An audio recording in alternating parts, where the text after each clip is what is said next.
Nesheni kilopita leo tulikuwa tunaanza kupandikiza hivi mimea baada ya kuwa tumetengeneza hii mitungi yetu. Baada ya kuwa tumeshajaza udongo na mbolea mitungi yetu, nikaonyesha jinsi ambavyo sasa ilikuwa inaonekana hivi vimea vinaanza kuota.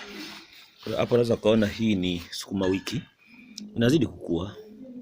Kila pot tumepanda mitano. Bahati mbaya huu hapa haujaota, lakini tumeshaupanda tena, natumai karibuni utaota.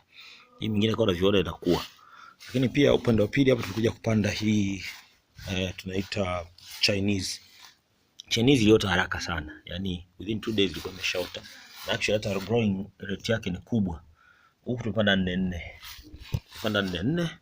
Unaweza kaona ingawa mitungi hii ni mikubwa zaidi kidogo kuliko ile pale. Lakini tunaambiwa kitaalamu hizi zinatanuka zaidi. Kwa sababu kutanukaji wake kabidi tumepanda chache zaidi. Hapa moja haijaota kwa inabidi turudishie, lakini huku kwingine hapa zimeota zote 4.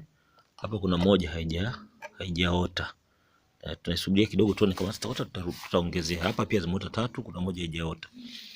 Kwa hiyo nakupeni update kidogo muone jinsi ambavyo bustani itakuwa inafanya nini?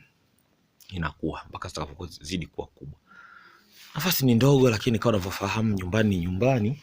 Hivi tukajitahidi sana nyumbani, tukajaribu kutumia nafasi ndogo tuliyokuwa nayo vizuri kuweza kuweka mboga na vitu kama hivyo, ili sije kafika kipindi jamani kila kitu tunanunua. Kwa hiyo tunaona mazingira ni madogo, space ni ndogo, lakini we can try. Hapa tunapanda kama chai kidogo. Hii ni bustani kidogo ya mwanzo ambayo nilianza.